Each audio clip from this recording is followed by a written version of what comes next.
আমাদের সমাজে অনেক লোক এরকম আছে, নবীর মতো দাড়ি আছে, নবীর মতো টুপি, নবীর মতো আতর, নবীর মতো সুরমা খুরমা আছে, পাঞ্জাবি আছে, তসবিহ আছে, তাহাজ্জুদ আছে, কিন্তু রাষ্ট্র গঠনের ক্ষেত্রে নবীর আদর্শ এবং কোরআন ভিত্তিক হোক, এই ক্ষেত্রে তারা একমত না হয়ে তাগুতের দিকে ঝুঁকে পড়ে।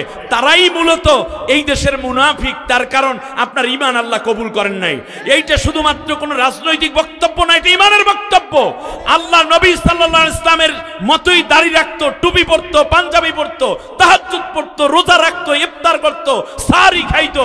আব্দুল্লাহ বিন উবাই দেখতে নবী সাল্লাল্লাহু আলাইহি ইসলামের মতো অবয়ব পুরা, কিন্তু আল্লাহর নবী কোরআন দিয়ে দেশ চালাক এইটাতে সে চায় নাই। নবীর আদর্শের প্রতি তার আনুগত্য ছিল না। মনে মনে চাইতো যদি হিরাক্লিয়াস দেশটা চালাইতো কত না ভালো হইতো, যদি মক্কার কাফেররা ঢুইকা পড়তো তাহলে কত না ভালো হইতো। মুহাম্মদ সাল্লাল্লাহু আলাইহি ইসলামের আদর্শ এবং চিন্তাটা তার ভালো লাগে নাই। আল্লাহ রাব্বুল আলামিন বললেন, ও নবী, ওদের ঈমান আমি কবুল করি নাই। ফালা তুসাল্লি আলা আহাদিম মিনহুম মাতা আবাদা। ও নবী, আজকে তুমি আব্দুল্লাহ বিন উবাইর জানাজা পড়লা, পরবর্তীতে এই রকম কেউ মারা গেলে তাদের জানাজাও তুমি পড়বে না। নবীকে আল্লাহ তাআলা বলছেন, ওয়ালা তাকুম আলা কবরিহি, যদিও তোমার পেছনে নামাজ পড়েছে, তোমার মতো দাড়ি, তোমার মতো টুপি, কিন্তু দেশটা তোমার আদর্শ দিয়ে চলুক, আমার কোরআন দিয়ে চলুক। ও যেহেতু চায় নাই, সুতরাং তার মৃত্যুর পরে তুমি ওর কবরের পাশে আর যাবা না। তার কারণ জানাজা তো ঈমানদারের জন্য, আর যেহেতু তোমার আদর্শ এবং কোরআনের আইন সে সন্তোষীতে মেনে নিতে পারে নাই, এই জন্য আমি আল্লাহ তার ঈমানই কবুল করি নাই। অতএব বেঈমানের জানাজা নাই, বেঈমানের কবরের পাশে তুমি জানাজা দাঁড়াইয়ে কোনো দোয়া করার দরকার নেই।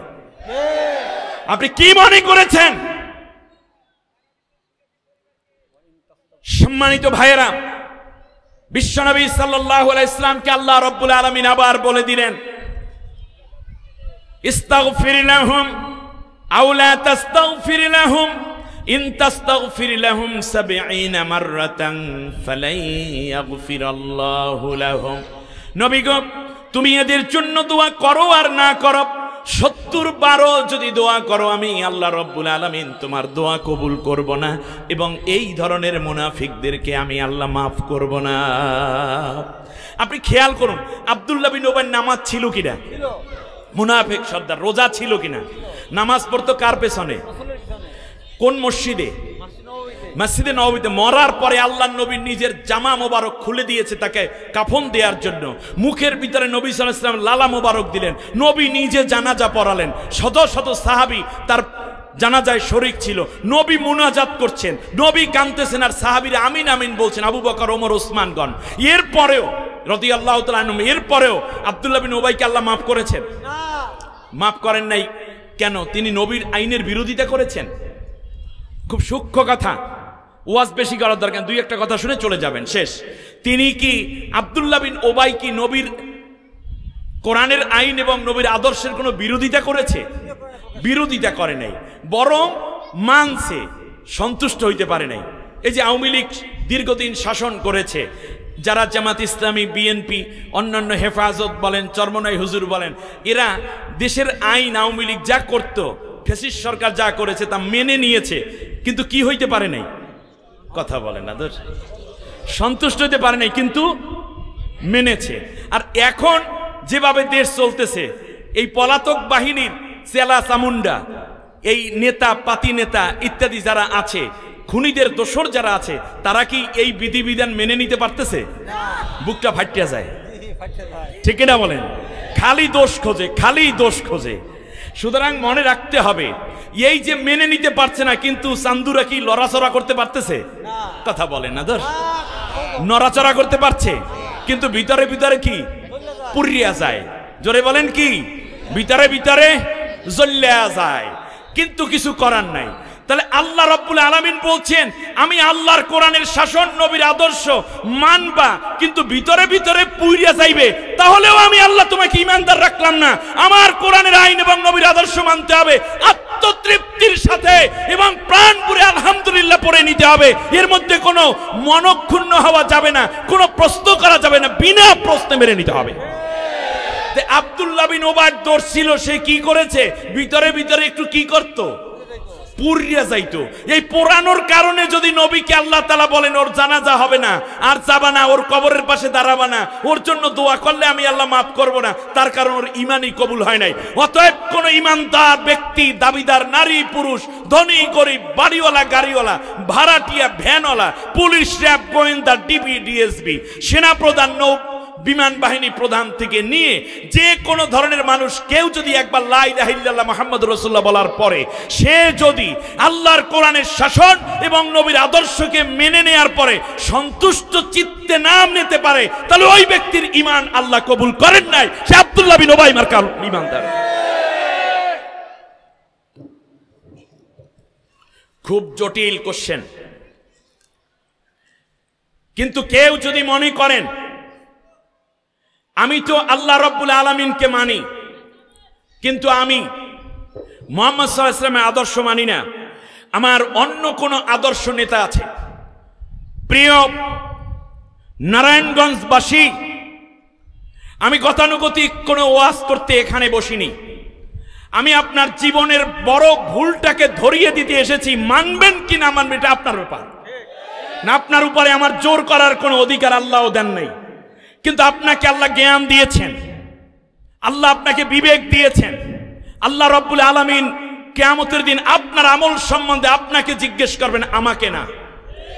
কিন্তু সত্যটা আমি আজকে আপনাকে জানিয়ে দেই, যদি কেউ মনে করেন যে আমি নামাজ পড়বো, রোজা রাখবো, আল্লাহকে মানবো, কিন্তু আমার আদর্শ নেতা মানবো অন্যকে, তাহলে আপনার ঈমান আল্লাহর কাছে কবুল না। তাহলে আপনার ঈমান হবে ফেরাউনের ঈমানের মতো। ফেরাউন কি আল্লাহর উপর ঈমান আনে নাই? লোহিত সাগরের মধ্যে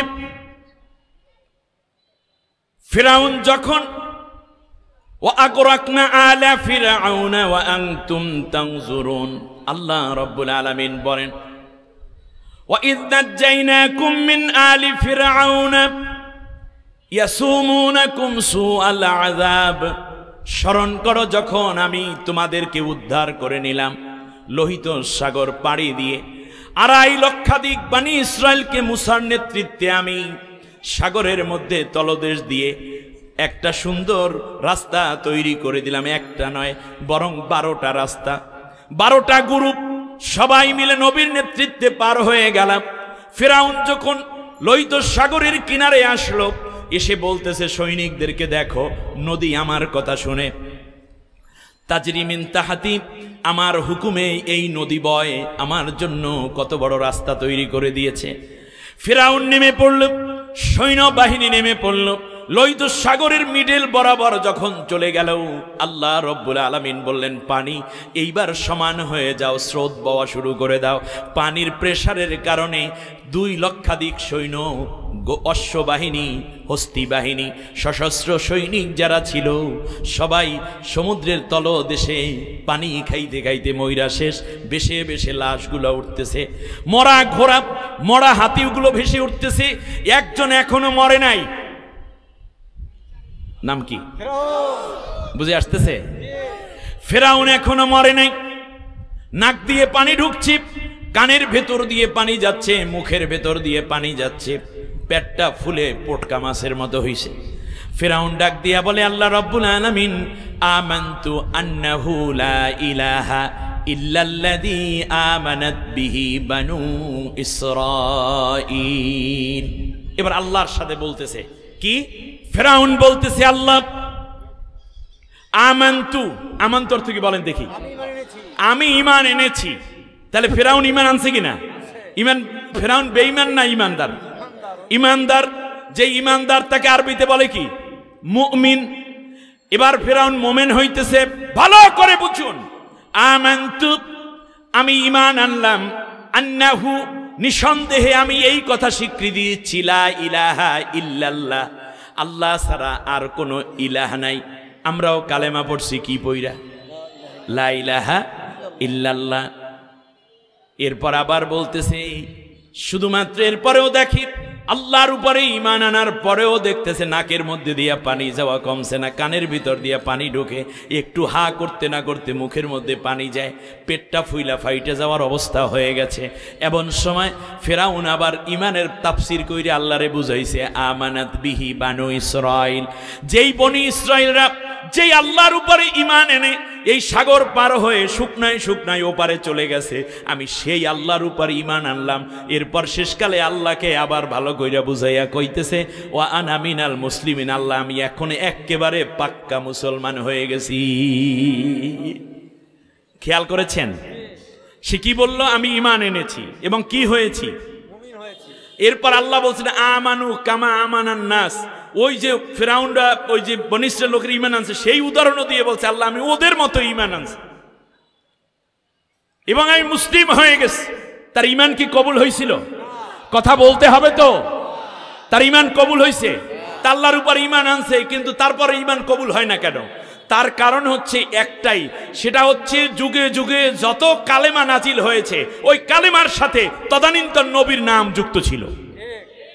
শুধু আল্লাহর উপরে ঈমান আনলে ঈমান কবুল হয় না, বরং ওই নবীর উপরেও আনুগত্য স্বীকার করতে হয়। কথা বুঝে আসছে? যেমন আদম আলাইহিস সালামের ব্যাপারে আমরা কালেমা পড়ি, লা ইলাহা ইল্লাল্লাহু আদামু সফিউল্লাহ। এরপর ইব্রাহিম আলাইহিস সালামের ব্যাপারে কালেমা, লা ইলাহা ইল্লাল্লাহু ইব্রাহিমু খলিলুল্লাহ, লা ইলাহা ইল্লাল্লাহু নূহু নবিয়ুল্লাহ, লা ইলাহা ইল্লাল্লাহু ইসমাঈলু যাবিহুল্লাহ, লা ইলাহা ইল্লাল্লাহু মুসা কালিমুল্লাহ, লা ইলাহা ইল্লাল্লাহু ঈসা রূহুল্লাহ, লা ইলাহা ইল্লাল্লাহু মুহাম্মাদুর রাসূলুল্লাহ। সুবহানাল্লাহ। লা ইলাহা ইল্লাল্লাহ বললে কি কালেমা হয়? পুরাটা যেতে হবে মুহাম্মাদুর রাসূলুল্লাহ। কিন্তু আমাদের দেশে এখন কালেমা ভাগ করছে, একদল তো ভাগ করিয়া গেছে অন্যভাবে। তারা বলছে লা ইলাহা ইল্লাল্লাহ নৌকার মালিক তুই আল্লাহ, এখন বলে লা ইলাহা ইল্লাল্লাহ ধানের শীষে বিসমিল্লাহ।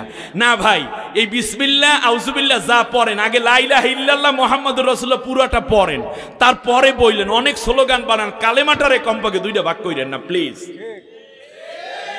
এবার খেয়াল করুন, লা ইলাহা ইল্লাল্লাহ তারপরে কি মুহাম্মাদুর রাসূল। আমার কথা বেজার হচ্ছে নাকি আপনারা?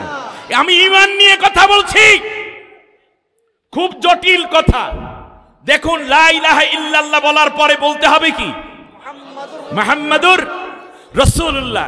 তাহলে ফিরাউন এই পর্যন্ত যায় লা ইলাহা ইল্লাল্লাহ, এরপরে মুসা কালিমুল্লাহ না বললে কি কালেমা পুরা হয়? হয় না। কেন বলল না? কারণ ফিরাউন জাতে মাতাল তালে ঠিক না আওয়ামী লীগ, ঠিক কিনা বলেন? সে বলতেছে যে লা ইলাহা ইল্লাল্লাহ বলার পরে আল্লাহ তাআলাকে বুঝলাম, মাইনা নিলাম, কিন্তু আমি যদি মুসা কালিমুল্লাহ বলি তাহলে মুসা হয়ে যায় আমার রসুল আর আমি হইয়া যাই মুসার সাহাবী। খুব জটিল হিসাব। তাহলে নবীর উপস্থিতিতে নামাজের ইমামতি করবে কে, সাহাবী না নবী? সামনে হাঁটবে কে, সাহাবী না নবী? আগে খাওয়া শুরু করবে সাহাবী না নবী? যাত্রা শুরু করবেন আগে পা বাড়াবেন কে? থামতে বললে থেমে যাবে এই অর্ডার করবেন কে, সাহাবী না নবী? নবী। তাহলে বোঝা যায় ফেরাউন বুঝলো যে যদি আমি লা ইলাহা ইল্লাল্লাহ বলি তাহলে আল্লাহ তাআলাকে বোঝানো যাবে, কায়দা কানুন কইরা একটা বাজবুজ দিয়া পরে একটা সিস্টেম করা যাবে। কিন্তু আমি যদি মুসা কালিমুল্লাহ বইলেই ফেলাই তাহলে আমি হয়ে যাই মুসার সাহাবী। যেমন আবু বকর রাদিয়াল্লাহু তাআলা আনহু এতদিন ছিলেন বন্ধু, কিন্তু কালেমা যখন পড়লেন তখন হয়ে গেলেন কি? এতদিন ছিল তাকে হত্যা করার জন্য ওত পেতে বসে থাকা এক দুশমন ওমর রাদিয়াল্লাহু তাআলা আনহু, যেই দিন কালেমা পড়লেন লা ইলাহা ইল্লাল্লাহ মুহাম্মাদুর রাসূলুল্লাহ, সেই দিন এই ওমর কি হয়ে গেলেন? সাহাবী হয়ে গেলেন। এখন কার কথায় তারা চলে? রসুলের কথায় তারা চলে। অতএব নবী আছে, যদি আমি মুসাকে নবী মেনে নেই তাহলে আমি হয়ে যাই, ফিরাউন বলতেছে আমি হয়ে যাই মুসার কি? সাহাবী। তখন নেতৃত্বের জায়গায় বসবে কে? আর জোতা ঠিক করে দেবে কে? ফিরাউন। ফিরাউন বুঝতে পেরেছে লা ইলাহা ইল্লাল্লাহ বলে কায়দা কানুন কইরা আল্লাহরে বুঝাই টুজাই যাওয়া যাইবে না, কিন্তু মুসা কালিমুল্লাহ বলে ফেললে আমি হয়ে যাই মুসার সাহাবী। অতএব সাহাবী হইলে তো আমার রাষ্ট্রপ্রধান আর আমি থাকি না, হয়ে যাবে কে? এর মানে ৪৫০০ বছর আগে ফিরাউনের মতো একটা জালেম শাসক জীবনের মৃত্যু তার চোখের সামনে দেখতেছে যে আমি নুনা পানি খাইতে খাইতে মইরা যাইতে আছি। এই সময়ও সে বুঝলো যে মুসা কালিমুল্লাহ বললে রাষ্ট্র পরিচালনার দায়িত্ব পাইবে মুসা পয়গম্বর। আর ১৪৫০ বছর পরেও আমরা মুসলমান হইয়া বুঝলাম না লা ইলাহা ইল্লাল্লাহ মুহাম্মাদুর রাসূলুল্লাহ শব্দের অর্থ রাষ্ট্র চলবে রাসূল সাল্লাল্লাহু আলাইহি ওয়াসাল্লামের আদর্শ নীতিতে। আমরা এখনো পর্যন্ত কেন বুঝলাম না? ফিরাউন বুঝলো ৪৫০০ বছর আগে, এরপরে আবু জেহেল বুঝলো ১৪০০ বছর আগে, নমরুজ বুঝলো ৩৫০০ বছর আগে, আর আমরা এখনো কেন বুঝি না?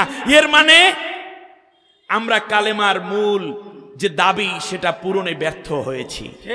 এজন্য আজকের সিরাতুন নবী সাল্লাল্লাহু আলাইহি ওয়াসাল্লাম মাহফিলে আমরা জানার চেষ্টা করব রাসূল সাল্লাল্লাহু আলাইহি ওয়াসাল্লামের রাষ্ট্র ব্যবস্থা এবং নবী সাল্লাল্লাহু আলাইহি ওয়াসাল্লাম কেমন ছিলেন রাষ্ট্রনীতি এবং রাষ্ট্র ব্যবস্থার মধ্যে। আপনাদের কষ্ট হবে? আমার ভাইয়েরা খেয়াল করুন, আল্লাহর নবীও বলেছেন লা ইউমিনু আহাদুকুম হাত্তা ইয়াকুনা হাওয়াহু তাবআন লিমা জিতু বি। তোমরা ততক্ষণ পর্যন্ত ঈমানদার হতে পারবে না যতদিন পর্যন্ত আমি আল্লাহ রব আমার নবী যেই আদর্শ নিয়ে আসছি এইটা যতদিন সন্তুষ্ট চিত্তে না মানবে ততদিন পর্যন্ত তোমরা মুমিন হতে পারবে না। আল্লাহু আকবার। আসুন, তিনটা ক্ষেত্রে ঐক্য হতে হয়। এক নম্বরে কি বলেছি বলেন? সরকার গঠনের ক্ষেত্রে। তাহলে আগামী দিনগুলোতে যদি আমরা আল্লাহর কোরআনের আল্লাহর বান্দা হই, নবীর উম্মত হই, তাহলে আমরা সরকার গঠন করব সবাই মিলে। কি সরকার? ইসলামের সরকার। সবাই রাজি? ইনশাআল্লাহ। আল্লাহ কবুল করুন। এক। দ্বিতীয় হচ্ছে রাষ্ট্র রক্ষার জন্য ঐক্যবদ্ধ হতে হবে, কোনো দল মত মাযহাব দেখার কোনো প্রয়োজন নাই। তৃতীয় হচ্ছে যুদ্ধ ক্ষেত্রে ঐক্য হতে হবে। কিসের ক্ষেত্রে? যুদ্ধ ক্ষেত্রে ঐক্যবদ্ধ হতে হবে। রাসূল সাল্লাল্লাহু আলাইহি ওয়াসাল্লামের সাহাবী তারা ঐক্যবদ্ধ ছিলেন, কিছুটা মতপার্থক্য থাকার পরেও আলহামদুলিল্লাহ তারা সবাই মিলে দিন প্রতিষ্ঠা এবং দিনের আন্দোলনকে বিজয়ী করার জন্য ছিলেন ঐক্যবদ্ধ। রাসূল সাল্লাল্লাহু আলাইহি ওয়াসাল্লাম একটা যুদ্ধে রওনা করলেন। আমার দিকে তাকান। নবীজি বললেন যে তোমরা সবাই নামাজ পড়বা, আসর নামাজ পড়বা জুহফা নামক জায়গায় গিয়ে। সাহাবীগণ রওনা করলেন। পথিমধ্যেই আসর ওয়াক্ত হয়ে গেল। এই আসর ওয়াক্ত হওয়ার পরে একদল সাহাবী ওই একটা গ্রুপের পুরোটার একটা গ্রুপ আসর নামাজ পড়া ফেলাইছে, আর এক গ্রুপ বলতেছে যে না তোমরা কেন এখন নামাজ পড়ো, নবী তো বলছেন ওই জায়গায় পৌঁছার পরে নামাজ পড়তে। এই সাহাবীগণ বলল যে না, ওটা তো নবী তাকিদের জন্য বলেছেন যাতে কোনো লেট না করি। আর এক দল ঠিক ওই জায়গায় গিয়ে তারপরে নামাজ পড়েছে। রাতের বেলায় রাসূল সাল্লাল্লাহু আলাইহি ওয়াসাল্লাম যখন তাঁবুতে হাজির হলেন তখন দুই দল এসে বলল ইয়া রাসূলুল্লাহ দেখেন ওরা আগে নামাজ পড়ে ফেলাইছে, আপনার কথা মানে নাই। আর এক দল বলল যে নবী আপনি তো এই কথা বলেছেন তাকিদের জন্য যেন লেট না হয়, দেরি না হয়, সেজন্য আমরা আগে পড়েছি। রাসূল সাল্লাল্লাহু আলাইহি ওয়াসাল্লাম বললেন উভয় পক্ষই ঠিক আছে। আপনি দেখেন নামাজ আগে পড়েছে এক গ্রুপ, পরে পড়েছে আর এক গ্রুপ। এইটার কারণে তাদের ভিতরে কিছু মনোমালিন্যতাও হইতে পারে, কিন্তু পরের দিন সকালবেলায় যখন কাফেরের মোকাবেলায় যারা দিনকে ইসলামকে হত্যা করতে এসেছে তাদের মোকাবেলায় অস্ত্র হাতে জীবন বাজি রেখে লড়াই করার জন্য তারা বলে নাই যে তোরা আগে নামাজ পড়ছো তোরা যা মর, অথবা তোরা দেরিতে নামাজ পড়ছো তোরা আগে যাইয়া মর, তোদের সাথে আমরা নাই। তার কারণ তারা জানতেন নামাজ আগে কিংবা পরে এটা ইখতিলাফ থাকতে পারে, কিন্তু একামতে দ্বীনের কাজে ময়দানে আমরা কোন রকম দ্বিধাদ্বন্দ্ব করব না, সবাই মিলে ঐক্যবদ্ধভাবে দ্বীন প্রতিষ্ঠা করব। এই চিন্তা এবং দর্শন যদি আমাদের হয় তাহলে আমাদের বিজয় সুনিশ্চিত। আল্লাহ রাব্বুল আলামিন আমাদেরকে কবুল করুন। তাহলে বোঝা যায় রাসূল সাল্লাল্লাহু আলাইহি ওয়াসাল্লামের আনুগত্য না করলে, এখন আপনারা বলতে পারেন যে হুজুর আমরা বিভিন্ন বিশেষ করে রবিউল আউয়াল মাস আসলে, আমার দিকে তাকান, খুব কষ্ট হচ্ছে আপনাদের? রবিউল আউয়াল মাস আসলে আমরা সরকারিভাবে এবং বিভিন্নভাবে দেখতে পাই ঈদে মিলাদুন্নবী অথবা মিলাদুন্নবী নামে বিভিন্ন প্রোগ্রাম আয়োজন করা হয়। আমাদের মতো বক্তাদেরকে নেওয়া হয়, খতিব সাহেব এই ব্যাপারে বয়ান দেন এবং রেডিও টেলিভিশন সহ বিভিন্ন জায়গায় মিলাদ কেয়াম শেষে জিলাপি বিন্নি ফিরনি ফ্রাউন এরপরে এদিকে জিলাপি এগুলোর একটা ভালো আয়োজনও চলে। এতে আমার কোনো অসুবিধা নাই। আপনাদের অসুবিধা আছে? বাস এই তো বুঝলাম, আলহামদুলিল্লাহ একটা জায়গায় এক হয়ে গেছি আমরা। মিলাদুন নবী, আমার দিকে তাকান, মিলাদুন নবী শব্দের অর্থ হচ্ছে নবী সাল্লাল্লাহু আলাইহি ওয়াসাল্লামের জন্ম বৃত্তান্ত। বলেন মিলাদুন নবী অর্থ কি? নবীজির জন্ম বৃত্তান্ত। নবী জন্ম হয়েছেন কবে? আজ থেকে নিয়ে প্রায় 1450 বছর আগে। তো 1450 বছর হয়ে গেল নবীর বয়স, জন্মের বয়স, এখনো নবীর জন্ম নিয়েই কথা বলে। তা কি নবী কি বালেগ হবে না আমাদের দৃষ্টিতে? কথা বলে বালেগ হয় কয় বছরে? বাস। এরপর নবী কি বিয়ে করবেন না? নবী কি দ্বীনের প্রচার করবেন না? নবী কি মক্কায় মাইর খাবেন না? নবী কি হিজরত করে মদিনায় যাবেন না? মদিনায় গিয়ে কি আল্লাহ নবী ইসলামী রাষ্ট্র কায়েম করবেন না? আচ্ছা বলেন, তাহলে তো আপনি তো শুধু জন্মের মধ্যেই আটকাই রাখলেন। এখনো যারা নবীকে শিশু মনে করে তারা এখনো মিলাদুন নবী পালন করতে আছে। বছরের পর 1450 বছর বয়স হয়ে গেল, এখনো নবীর জন্মের সেই শিশু নবীরই দেখে। নবীর যে বড় হয়েছে এই চেতনাই তাদের ভিতরে নাই। আমি বিরোধিতার জন্য বলছি না, মিলাদুন নবী চলবে, কারণ নবীর জন্ম তো আছে। কিন্তু রাসূল সাল্লাল্লাহু আলাইহি ওয়াসাল্লাম বৈবাহিক জীবন আলোচনা কবে হবে? নবী সাল্লাল্লাহু আলাইহি ওয়াসাল্লাম 36টা যুদ্ধ করলেন, তার জীবদ্দশায় 27টা যুদ্ধের নেতৃত্ব দিলেন। এ কথা কে বলবে? রাসূল সাল্লাল্লাহু আলাইহি ওয়াসাল্লামের পররাষ্ট্রনীতির কথা কে বলবে? স্বরাষ্ট্রনীতির কথা কে বলবে? রাসূল সাল্লাল্লাহু আলাইহি ওয়াসাল্লামের সেক্রেটারিয়েটের কথা কে বলবে? মন্ত্রীদের কথা কে বলবে? হিজরতের কথা কে বলবে? এবং সোনার মদিনা তিনি যে কায়েম করলেন, কিভাবে অর্থ ব্যবস্থা দিলেন, সমাজ ব্যবস্থা দিলেন, পররাষ্ট্রনীতি দিলেন, স্বরাষ্ট্রনীতি দিলেন, নবী বিচার ব্যবস্থা কিভাবে কায়েম করলেন, এইগুলো কে বলবে? এর মানে যারা আল্লাহর নবীকে শিশু মনে করে তারা কেবল শুধু মিলাদুন নবী করে, আর যারা আল্লাহর নবীকে পূর্ণাঙ্গ মানব হিসাবে চিন্তা করে, রাষ্ট্রনায়ক, সেরা নবী, সেরা পয়গম্বর, সেরা পিতা, সেরা স্বামী, সেরা রাষ্ট্রনায়ক, সেরা সেনাপতি, সেরা বিচারপতি, পৃথিবীর সমস্ত মানবতার শ্রেষ্ঠ যারা মনে করে, তারা পুরোটা নিয়ে বারবার আলোচনা করতে চায়। সম্মানিত ভাইরা, বিষয়টা ছোট্ট করে বললেও এটা চিন্তা করতে পারেন যে যিনি ছিলেন রহমাতুল লিল আলামিন, যিনি হলেন উসওয়াতুন হাসানা, যিনি হচ্ছেন পৃথিবীর সমস্ত মানবতার উন্নত চরিত্রের মডেল, আমরা তাকে রেখে দিলাম নবীর জন্মর মধ্যেই, মানে অনুষ্ঠানটার নামই দিয়ে রাখলাম শুধু মিলাদুন নবী। অথচ সিরাতুন নবী এখনো আমাদের জানার সুযোগ অনেকেরই হয় নাই। আমি আপনাদেরকে বলি, নবী, এই নবী শব্দটি বা রসুল শব্দটি যদি বলি, তাহলে সেটা শুরু হয়েছে এই জাগতিক জীবনে। নবী সাল্লাল্লাহু আলাইহি ওয়াসাল্লাম নবী ছিলেন যখন আদম আলাইহিস সালাম মাটি এবং পানিতে, নবীজি বলেছেন। কিন্তু এই ইজহার হয়েছে নবুয়াত পাওয়ার মাধ্যমে। নবী মুহাম্মদ সাল্লাল্লাহু আলাইহি ওয়াসাল্লাম যে নবী, এটা প্রকাশিত হয়েছে কিসের মাধ্যমে? ওহী পাওয়ার মাধ্যমে। তা আপনি যখন নবী বলবেন, আপনি যখন রসুল বলবেন, তখন নবুয়াত পাওয়া থেকেই আলোচনাটা করা সবচেয়ে বেশি আওলা।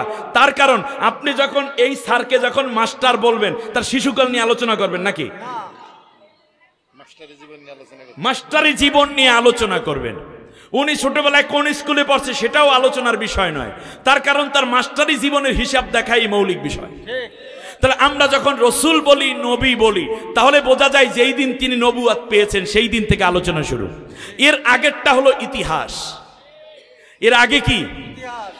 আবার একটা ব্যাপার আছে, রাসূল সাল্লাল্লাহু আলাইহি ওয়াসাল্লাম নবুয়াত পাওয়ার আগে যা করেছেন সেগুলো কি সুন্নাহ? ভালো করে বুঝতে হবে। আমি সিরাত নিয়ে কথা বলছি। আমি বিশ্বাস করি এখানে অনেক গুণী জ্ঞানীরা রয়েছেন, তালবে আলিম রয়েছেন, উলামায়ে কেরাম রয়েছেন, আইন শৃঙ্খলা রক্ষায় নিয়োজিত অনেক গোয়েন্দা ডিবিডিএসবির ভাইরা আছেন। কান খাড়া করে কথাগুলো শুনুন। আপনি দেখুন, রাসূল সাল্লাল্লাহু আলাইহি ওয়াসাল্লাম নবুয়াত পাওয়ার আগে যে কাজগুলো করেছেন সেইগুলো কি সুন্নত? তাহলে সেইগুলো কি? সেগুলো হলো আদত। সেগুলো কি? আদাদ, আদাদুন নবী। আর নবী সাল্লাল্লাহু আলাইহি ওয়াসাল্লাম নবুয়াত পাওয়ার পরে যা করতে বলেছেন সেটা সুন্নত, যা করেছেন সেটা সুন্নত। যেমন আজকে জুমার নামাজ আপনারা পড়েছেন কিনা? এই জুমার নামাজ হয়েছে জুহুরের ওয়াক্তে, তাই না? প্রতিদিন পড়ি জুহুর, আজকে পড়েছি কি? জুমা। প্রতিদিন জুহুরের নামাজ পড়ি কয় রাকাত ফরজ? আজকে পড়ছেন কয় রাকাত? 2 রাকাত। ভালো করে বুঝুন, প্রতিদিন জুহুরের নামাজ পড়ি যখন, তখন ইমাম সাহেব কি জোরে তেলাওয়াত করে নাকি আস্তে খফি তেলাওয়াত? চুপিয়ে চুপিয়ে তেলাওয়াত করে। তাহলে আজকে ইমাম সাহেব তেলাওয়াত করছে কি আস্তে না জোরে? তাহলে এই যে 4 রাকাতকে ভালো করে বুঝুন, 4 রাকাত নামাজকে আল্লাহ তাআলা বলছেন ইযা নুদিয়া লিস-সালাতি মিন ইয়াউমিল জুমআতি ফাসআউ ইলা যিকরিল্লাহ, যখন জুমার নামাজের দিকে আহ্বান করা হয় তখন তোমরা মসজিদের দিকে দৌড়াও।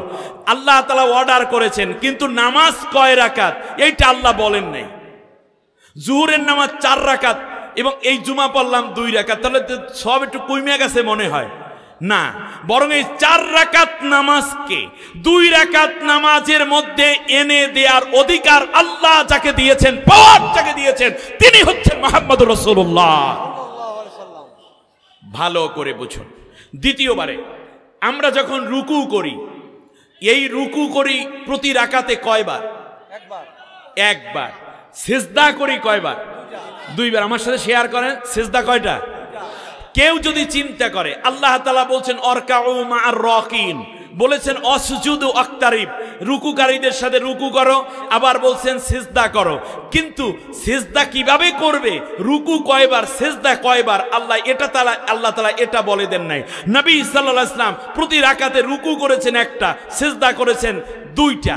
এখন যদি কোনো পাকনা চিন্তা করে যে রুকু যেহেতু 1টা, সিজদাও 1টা, নামাজ হবে? কেন হবে না? নবীজি করেছেন 2টা, তুমি 1টা সিজদা করেছে, এই জন্য নামাজ হবে না। আচ্ছা, যদি একটু সওয়াবের নিয়তে কেউ চিন্তা করে সিজদা যেহেতু 2টা, রুকু 2টা মাইরা দে, নামাজ হবে? কোন ইমাম যদি চায় বাদ দিয়ে দেবেন, তার কারণ কি? মিলে নাই কার সাথে? রাসূলের সাথে মিলে নাই। অতএব বোঝা যায় রাসূল সাল্লাল্লাহু আলাইহি ওয়াসাল্লামের সুন্নাহর সাথে, আদর্শের সাথে যদি না মিলে, ইমাম ভুল করলে ইমাম যেমন বাদ হয়ে যাবে, ঠিক তেমনি রাষ্ট্রের ইমাম, এমপি, মন্ত্রী, কমিশনার কিংবা মেয়র, মেম্বার, চেয়ারম্যানও যদি আল্লাহর নবীর আদর্শের বাইরে কার্ল মার্কস, লেনিন, মাও সেতুং, ডারউইন, ফ্রয়েড, হেগেলদের কোনো নীতি এবং আদর্শ আনতে চায়, তাহলে উম্মত হিসাবে ওই নেতাকে ডিলিট করে দিয়ে আমরা লোকমা দিয়ে প্রয়োজনে ওই ইমামের পিছন থেকে তার দল ত্যাগ করে যারা আল্লাহর নবীর আদর্শ অনুযায়ী নামাজ পড়ায়, তাদের কাছে যেমন সেই মসজিদে দৌড়াবো, ঠিক তেমনি যারা নবীর আদর্শ কায়েম করতে চায় তাদের দলে যোগদান করে নবীর আদর্শে এই জমিন আমরা কায়েম করব। বেজাল আছে কথায়? আমার ভাইয়েরা খেয়াল করুন, আল্লাহ রাব্বুল আলামিন এই জন্য বলেছেন ঈমান তো কবুল হবেই না, বরং আমার নবীর আদর্শ বাদ দিয়ে যদি অন্য কারো আদর্শ মানো, আমি আল্লাহ রাব্বুল আলামিন তাদেরকে কাফের হিসাবে ঘোষণা দিলাম। নাউযুবিল্লাহ পড়বেন না? কুল আতিউল্লাহ ওয়ার রাসূল ফাইন তাওয়াল্লাউ ফাইন্নাল্লাহা লা ইউহিব্বুল কাফিরিন। আমার বান্দা বান্দিরা, তোমরা জীবনে ওঠা বসা, চলাফেরা, ব্যক্তি, পরিবার, সমাজ, রাষ্ট্র জীবন, সব জায়গায় আমি নবী, আমার নবী যেইভাবে করেছেন তোমরা সেই কাজগুলো সেইভাবে করবা। আর মনে রাখবে, এর বাইরে যদি তোমরা চলে যাও, সেই ধরনের কোনো কাফেরকে আমি আল্লাহ ভালোবাসি না। আল্লাহু আকবার। তাহলে আদর্শ নেতা হবেন কে? মুহাম্মাদুর রাসূলুল্লাহ সাল্লাল্লাহু আলাইহি ওয়াসাল্লাম। এখন একটু আবার পেছনে চলে যায়। ফিরাউন যখন মরেই যাচ্ছে, তখন আল্লাহ রাব্বুল আলামিন বললেন, আল আন ওয়াকাদ আসাইতা ক্বাবলু ওয়া কুনতা মিনাল মুফসিদিন। ও ফিরাউন, তুমি এই মুহূর্তে কালেমা পড়ে আমার উপরে ঈমান এনেছো, বলো তাও কালেমার পুরো হক আদায় করো নাই। তুমি এখানে মুসা কালিমুল্লাহ বলো নাই, অথচ মৃত্যুর সময় তুমি আল্লাহর নাম আমার উপরে ঈমান আনলা। এই ঈমানের হকও আদায় হলো না। মনে রাখবা, এখন ঈমানদার বলো, তুমি ছিলা দুনিয়ার বুকে বড় স্বৈর শাসক। অতএব বোঝা যায়, কোন স্বৈর শাসক যদি মানুষ হত্যাকারী হয়, ক্ষমতায় দীর্ঘদিন থাকার জন্য লেডি ফেরাউন হোক আর জেন্টস ফেরাউন হোক, নারী ফেরাউন, পুরুষ ফেরাউন, যাই হোক না কেন, সে যদি জাতির লোকদেরকে হত্যা করে, ইউযাব্বিহু আবনাকুম, দেশের সন্তানগুলোকে যদি হত্যা করে, স্বামী স্ত্রী একত্রে ঘুমিয়ে আছি, হঠাৎ করে স্বামীকে দরজা ভেঙে নিয়ে গেল। 2 দিন পরে লাশ পাওয়া যায় বুড়িগঙ্গা নদীর মধ্যে। আমার ভাইরা, এমনি করে করে কত সন্তানের জীবন চোখের সামনে থেকে ঝরে পড়ে গেল। ক্রস ফায়ার থেকে নিয়ে ব্রাশ ফায়ার পর্যন্ত, আয়না ঘর থেকে ধরে নিয়ে ফাঁসি পর্যন্ত কত নির্যাতন, কত অত্যাচার গেল। আল্লাহ রব্বুল আলামিন ফেরাউনকে লক্ষ্য করে বলছে, এখন তুমি ইমানদার হয়েছো, মনে রাখবা এরপরেও তুমি নবীর আদর্শের কথা স্বীকৃতি না দিয়েই মোমেন দাবি করো, মুসলমান দাবি করো। মনে রাখবা তোমার পরে কিয়ামত পর্যন্ত যত এই রকম ফেরাউনি নীতি অবলম্বন করবে, তোমার মতো জোরপূর্বক থাকার নিয়তে স্বৈরনীতি অবলম্বন করবে, জনগণের উপর পীড়ন করবে, মৃত্যুর সময়ও আমি আল্লাহ রব্বুল আলামিন তাদের ঈমান কবুল করব না, কাফের অবস্থায় আমি তাদের মৃত্যু করাইয়া দেব। তাহলে বোঝা যায় খুনি স্বৈর শাসক যারা, তাদের ঈমান আল্লাহ কবুল করেন না। এইটার উদাহরণ দেওয়ানোর জন্য আল্লাহ তাআলা বললেন, ফালিয়াউমা নুনাজ্জিকা বিবাদানিকা লিতাকুনা লিমান খালফাকা আয়া ওয়া ইন্না কাসীরাম মিনান নাসি আন আয়াতিনা লাগাফিলুন। আল্লাহ রাব্বুল আলামিন বললেন, ফেরাউন, কিয়ামত পর্যন্ত তোর দেহটাকে আমি আল্লাহ সংরক্ষণ করলাম। মাটি তোর দেহ ভক্ষণ করবে না, পানি তোর দেহ গালাবে না, হাঙ্গর, কুমির কিংবা শার্ক কেউ তোর দেহ খাবে না, পোকামাকড় তোর দেহ খাবে না, এমনকি বাতাস পর্যন্ত তোর দেহটা উড়াইয়া নিয়ে যাবে না, জলীয় বাষ্প হবে না। আমি আল্লাহ কিয়ামত পর্যন্ত তোর দেহকে সংরক্ষণ করলাম। একদল মানুষ থাকবে যারা আমি আল্লাহকে বিশ্বাসও করবে, বলবে রাত্রে তাহাজ্জুদ পড়ে 70 রাকাত, ছোটবেলা থেকে তাহাজ্জুদ শুরু করছে, 17 বছর বয়স থেকে এই 80 বছর পর্যন্ত একদিনও তাহাজ্জুদ মিস যায় নাই, ঠিক না খান? আল্লাহ রাব্বুল আলামিন বলেন, এইরকম আমার আবেদ হিসাবে সে বারবার আবির্ভূত হবে।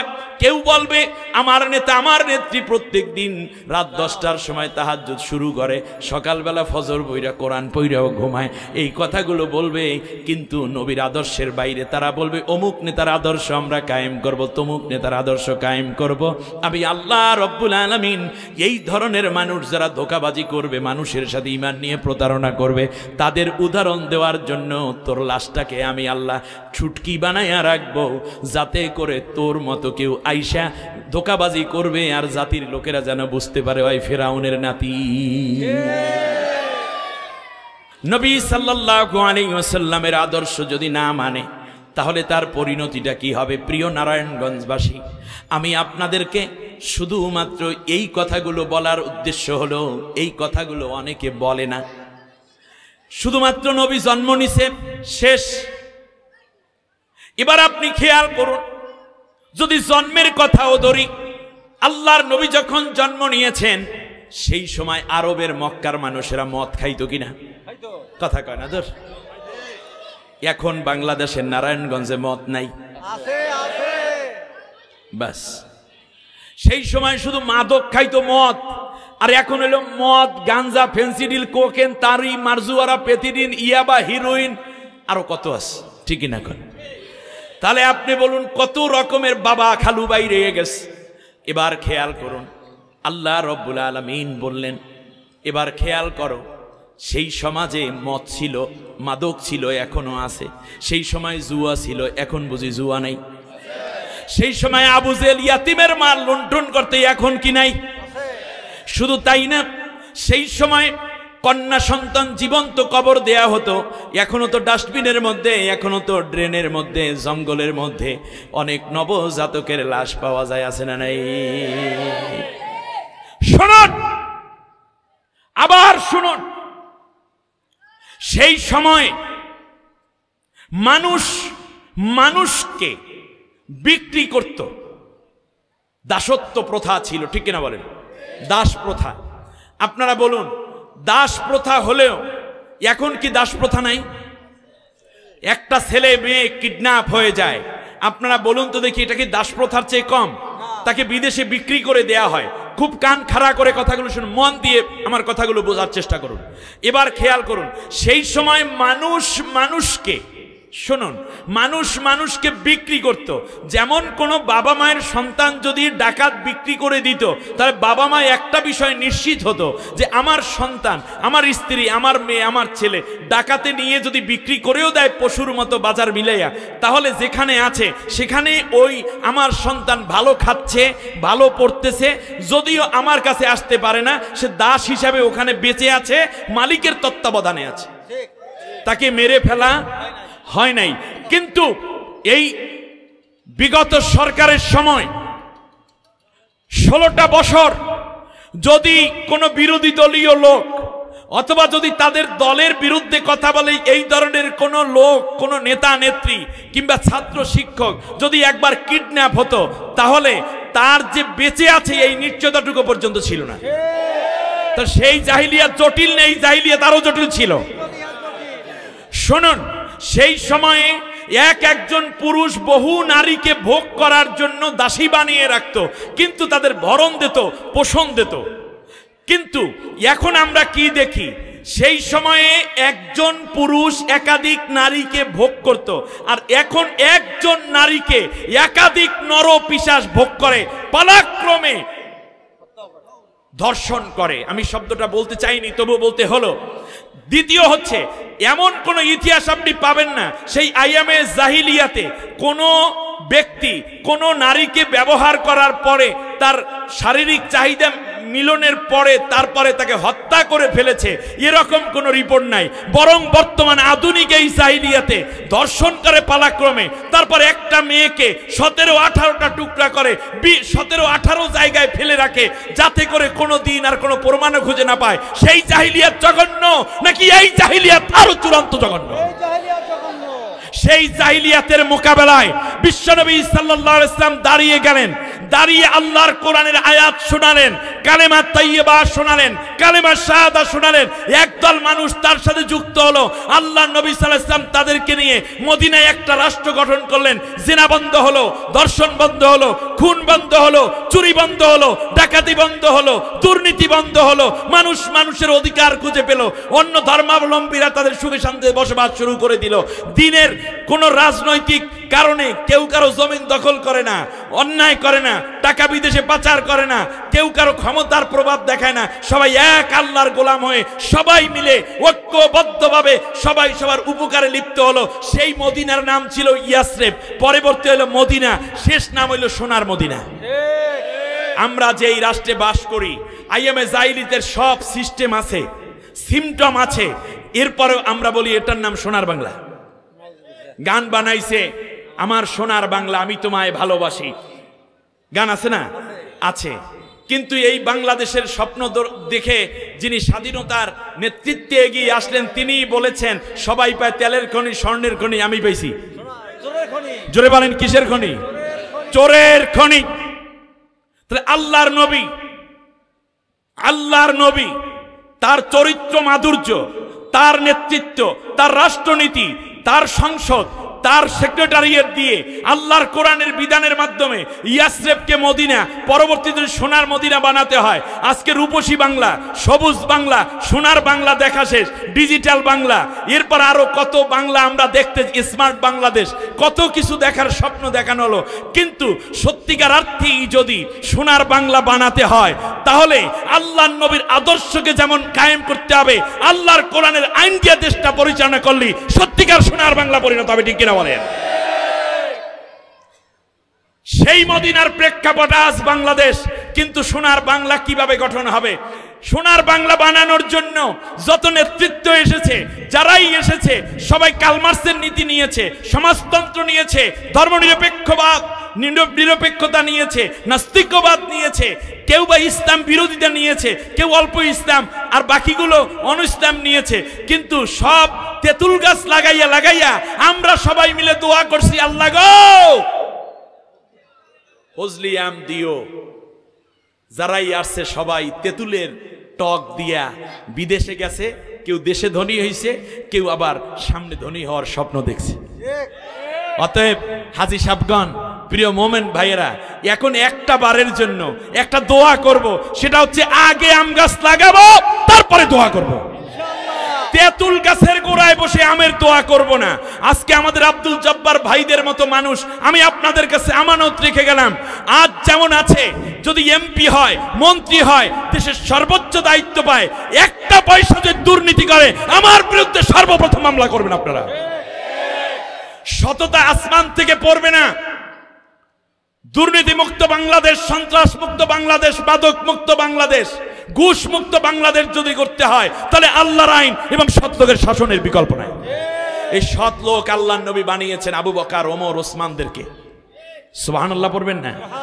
আল্লাহ রাব্বুল আলামিন বলেন, শোনাব, শুধুমাত্র কাফের বলি আল্লাহ তাদেরকে তিরস্কার করেন নাই, বরং আল্লাহ রাব্বুল আলামিন বলতেছেন, وَيَقُولُونَ نُؤْمِنُ بِبَعْضٍ وَنَكْفُرُ بِبَعْضٍ وَيُرِيدُونَ أَن يَتَّخِذُوا بَيْنَ ذَلِكَ سَبِيلًا أُولَئِكَ هُمُ الْكَافِرُونَ حَقًّا وَأَعْتَدْنَا لِلْكَافِرِينَ عَذَابًا مُهِينًا।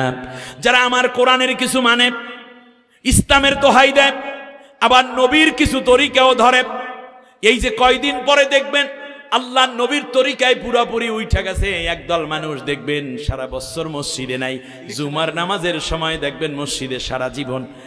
আল্লাহ রব্বুল আলামিনের কোরআন এবং আল্লাহর নবীর আদর্শের পক্ষে একটা কথাও বলে নাই। হঠাৎ করে মসজিদে দেখবেন ইমাম সাহেবের পাশে দাঁড়াইয়া বলবে, আমরা খাঁটি মুসলমান, আমরা কিন্তু ইসলামের পক্ষে আছি, ঠিক কিনা বলে? একদল ইমানের জন্য জীবন দেয়, আর একদল আসে শুধুমাত্র ইসলামের নাম ভাঙ্গাইয়া খাইয়া নিজে ক্ষমতায় যাওয়ার জন্য। এটাই ধর্ম ব্যবসা। আল্লাহ রাব্বুল আলামিন বলেন, ইয়াত্তাখিযুনা বাইনা যালিকা সাবিলা, দুইটার মাঝখান থেকে নিজেরা একটা রাস্তা তৈরি করে আসলে ইসলামও মানে না, কোরআনও মানে না, নবীও মানে না, এখান থেকেই এক চামচ ওখান থেকেই এক চামচ নিয়া তারপরে একটা ভিন্ন মেডিসিন বানাইয়া ক্ষমতায় যাওয়ার নেশায় থাকে। উলাইকা হুমুল কাফিরুনা হাক্কা, এরাই হলো নির্জালা কাফের, নির্ভেজাল কাফের। আল্লাহ রাব্বুল আলামিন বলেন, শোনো, শুধু এটাই নয়, বরং পরিণতি বেশি খারাপ। আমার আপনার যেই দিন ইন্তেকাল হয়ে যায়, ভালো করে বুঝুন নবীর আদর্শ কেন দুনিয়ার বুকে আমরা আল্লাহর নবীকে না দেখে, আল্লাহর নবীকে না মেনে যদি আল্লাহর ইবাদত করি, মোমেন থাকা যাবে না, ইবাদতও কবুল হবে না। যেমন নামাজের উদাহরণ দিলাম। এবার আপনি আসেন, দ্বিতীয়বারে যেই দিন মরে যাই, যখন মরার সময়, মরার পরে আমাদেরকে দাফন কাফন করা হয়, সেটাও তো নবীর দেখানো তরিকায়। মরার পরে কবরে যখন রাখা হয় তখন একটা দোয়া পড়া হয়, ওই দোয়ার নাম কি? বিসমিল্লাহি ওয়া আলা মিল্লাতি রাসূলিল্লাহ, আল্লাহর নামে নবীর দলে। সুবহানাল্লাহ পড়বেন না? আল্লাহর নামে নবীর, মিল্লাত অর্থ কি? দল। ইংলিশে কি বলে? পার্টি। আবার বলেন, মিল্লাত অর্থ কি? দল। আল্লাহ রাব্বুল আলামিন বলেছেন যে মিল্লাতা আবিকুম ইব্রাহিম, তোমরা যে মুসলমান দলটা আছো, এইটার দলের জাতির পিতাকে ইব্রাহিম আলাইহিস সালাম। আল্লাহ রাব্বুল আলামিন বলছেন যে যখন কবরে আল্লাহর নবী আমাদেরকে শিখেন, যখন কবরে রাখা হয় তখন একটা দোয়া পড়ো, আল্লাহর নামে নবীর দলে রেখে গেলাম। তাহলে বলেন, কবর জীবন শুরু হয় কার দল দিয়ে? রসুলের দল। রসুলের। তাই দুনিয়ায় রসুলের দল আছে না নাই? আছে।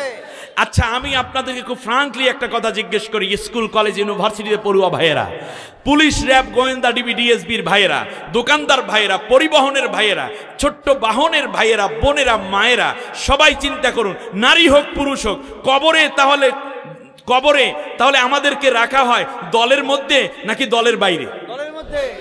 কার দলের মধ্যে? রসুলের দলে। তাই রসুলের দলের মধ্যে কি মরা লাশ সব আর জীবিতরা সব কি কালমার্সের দলে যাবে? না। কথা বোঝেন নাই? তা দুনিয়ায় যদি আপনি রসুলের দলে না থাকেন, মরার পরে রসুলের দলে কি যাওয়া কোনোদিনও সম্ভব হবে? তাহলে আমার দেশের সেনাবাহিনী, নৌবাহিনী, বিমান বাহিনী, সেখান থেকে ধরে সাবেক রাষ্ট্রপতি, বর্তমানে যারা আছেন উপদেষ্টা, সামনে যারা রাষ্ট্রপ্রধান, প্রধানমন্ত্রী, মন্ত্রী হবেন, যদি মোমেন হন, তাহলে 3 খান কাপড়ে জড়াইয়া পুরুষ, 5 খান কাপড়ে জড়াইয়া নারী, জানাজা পড়াইয়া যখন কবরে রাখা হবে তখন বলা হবে নবীর দলে রেখে গেলাম। তাহলে নবীর দলে কি মরার পরে যাবেন না আগেই আসতে হবে?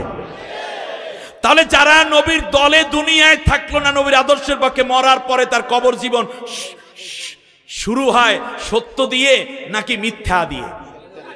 মিথ্যা দিয়ে। আপনি বিশ্বাস করুন, দুনিয়ায় আপনি নবীর দলে থাকবেন, মরার পর কেউ আপনাকে বললেও আপনি নবীর দলের, না বললেও। এখন গেল কবরের জীবন। কবর জীবনের পরে শুধু তাই নয়, এই গেল কবরের জীবন। ফেরেশতারা চলে আসবে, ভালো করে বুঝুন। ফেরেশতারা জীবিত করে আমাকে আপনাকে জিজ্ঞেস করবে, মার রব্বুকা, মা দীনুকা, ওমান নাবিয়ুকা। এই প্রশ্নের জবাব আপনারা কি রেডি করতে পারছেন? এবার খেয়াল করুন, প্রথম প্রশ্ন, তুমি দুনিয়ায় কাকে রব মেনেছো, কাকে প্রতিপালক মেনেছো, কার আইন বিধান মেনেছো? ওমা দীনুকা, তোমার জীবন বিধান কি ছিল? মার্কসিজম, ক্যাপিটালিজম, সোশ্যালিজম, কিংবা এই যে এর নাম কি, অন্যান্য মতবাদ তোমার ছিল কিনা, নাকি ইসলামী জীবন ব্যবস্থা, দিন ইসলাম ছিল? যারা দুনিয়ায় ইসলামী হুকুমাতের পক্ষে তারা বলবে দীনুনা ইসলাম। সুবহানাল্লাহ বলেন। তৃতীয় প্রশ্ন, আমান, কে তোমার নবী? দুনিয়ার বুকে আল্লাহর নবীর আদর্শের পক্ষে যারা ছিল তারা বলবে নাবিয়ুনা মুহাম্মাদুর রাসূলুল্লাহ। আর যারা ধর্মনিরপেক্ষ মতবাদে বিশ্বাসী ছিল তারা বলবে নাবিয়ুনা জওহরলাল নেহেরু। তার কারণ ভারতীয় উপমহাদেশে অক্সফোর্ড থেকে ধার করা একটা মানব রচিত মতবাদ এবং জড়বাদিতা তথা ইসলাম বিরোধী ধর্মের নামে অধর্ম বানানোর একটা নীতি তারা নিয়ে আসছে, নাম দেশে ধর্ম নিরপেক্ষ মতবাদ। কেউ বলবে নাবিয়ুনা কার্ল মার্কস, নাবিয়ুনা লেনিন, মাও সেতুং, ডারউইন, ফ্রয়েড, হেগেল, এই কথাগুলো তারা বলবে। আর যারা নবীর আদর্শের পক্ষের লোক তারা বলবে নাবিয়ুনা রাসূলুল্লাহ। খেয়াল করেছেন আপনি? এখন বলতে পারেন হুজুর কবরের মধ্যে আপনি রাজনীতি আনলেন কেন? আচ্ছা আমি বুঝলাম না হয় রাজনীতি। এবারে আমি আপনাদেরকে বলি, সব কথা তো আজকে বলা যাবে না, শুরু করা যাবে আজকে শুধুমাত্র। এবার আপনি বলেন, আচ্ছা রাজনীতি যিনি করেন তারে কি বলা হয়? রাজনীতিবিদ। জোরে বলেন, তা কি বলা হয়? রাজনীতিবিদ। আচ্ছা রাজনীতিবিদ হতে হলে কি করা লাগে? রাজনীতি করা লাগে। আর রাজনীতিবিদ যে হয়েছে তার প্রমাণ হইল ওই ব্যক্তি তার নীতিতে রাষ্ট্র চালাইছে। ধরেন না, ভারত থেকে শুরু করি, জওহরলাল নেহেরু কি বিদ ছিলেন? রাজনীতিবিদ। এরপরে আপনার রাজীব গান্ধী কি ছিল? সোনিয়া গান্ধী রাজনীতিবিদ। এরপরে আপনি আসেন বর্তমান যে আছে নরেন্দ্র মোদী সাহেব, উনি কি বিদ? রাজনীতিবিদ। নওয়াজ শরীফ কি বিদ? আচ্ছা এখান থেকে ধরে আমেরিকাতে চলে যান, জো বাইডেন কি বিদ? কথা বলেন। এরপরে বারাক ওবামা কি বিদ? এরপরে ডোনাল্ড ট্রাম্প কি বিদ? ওখান থেকে ধরে বাংলাদেশে ঢোকেন, সময় স্বল্পতা আছে। বঙ্গবন্ধু শেখ মুজিবুর রহমান কি বিদ? শহীদ প্রেসিডেন্ট জিয়াউর রহমান কি বিদ? রাজনীতিবিদ। ইরশাদ কাগু কি বিদ? রাজনীতিবিদ। আমাদের ম্যাডাম বেগম খালেদা জিয়া, আল্লাহ তাকে দীর্ঘ নেক হায়াত দান করুন, সুস্থতা দিন, তিনি কি বিদ? রাজনীতিবিদ। আচ্ছা এই যে রাজনীতিবিদ রাজনীতিবিদ করতেছেন, এটা কারণটা কি? রাজনীতি করেছে এবং তারা কি চালাইছে? রাষ্ট্র চালাইছে। তাহলে আমাদের নবী কি বিদ হবেন?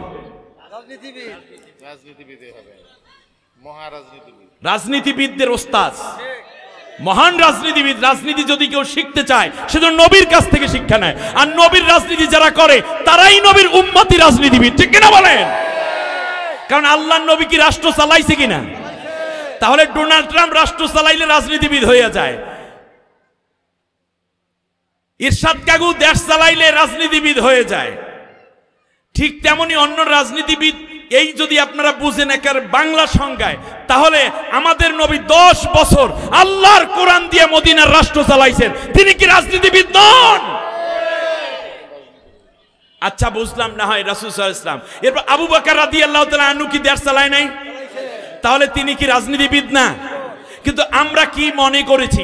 নবী মানে মনে করছি দাড়িওয়ালা, দাড়ি টুপি আছে, গায়ে আতর মাখায়, এরপরে পাগড়ি পরে নামাজ পড়ায়, এরপরে সুবহানাল্লাহ আলহামদুলিল্লাহ জিকির করে, তারপরে জামা পিছন দিয়ে খাইছে উঠছে মনে হয় অনেক দূর, তারপরে খায় ভালো, পরে ভালো, আতর পাতর সুরমা কুরমা কদু মধু স্ত্রীর মহব্বত লইয়ে ব্যস্ত।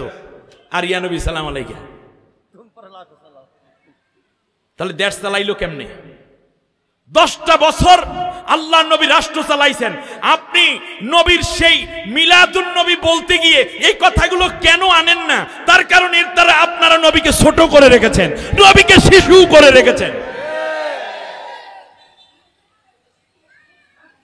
হ্যাঁ, তার শিশুকাল নিয়ে অবশ্যই আলোচনা হবে, মিলাদুন নবী হবে, কিন্তু 1450 বছর পর্যন্ত খালি মিলাদুন নবী, একটু কি সামনে আগানোর দরকার নাই?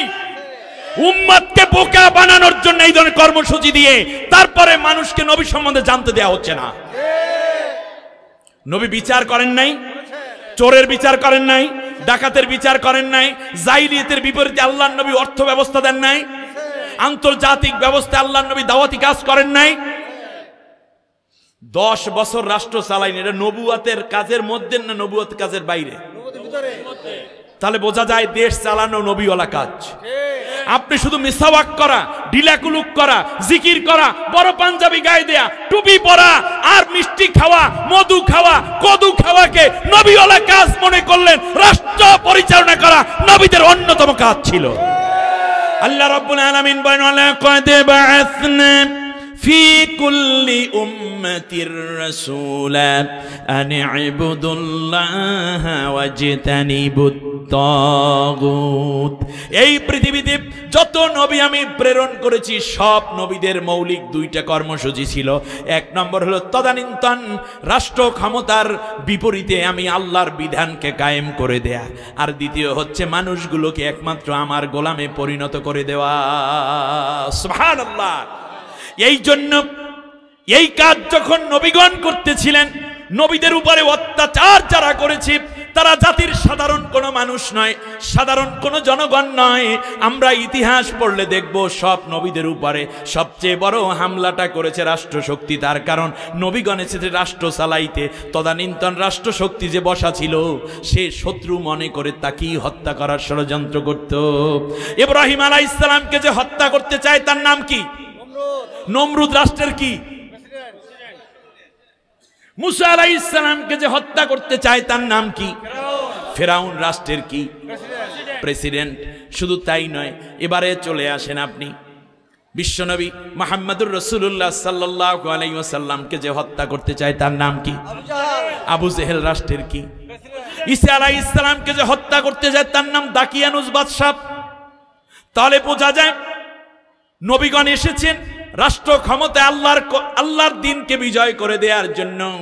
আল্লাহ রাব্বুল আলামিন কোরআনের মধ্যে স্পষ্ট করে বলে দিলেন, হুয়াল্লাযী আরসালা রাসূলাহু বিল হুদা ওয়া দীনিল হক লিইয়ুযহিরাহু আলাদ-দীনি কুল্লিহি ওয়ালাউ কারিহাল মুশরিকুন।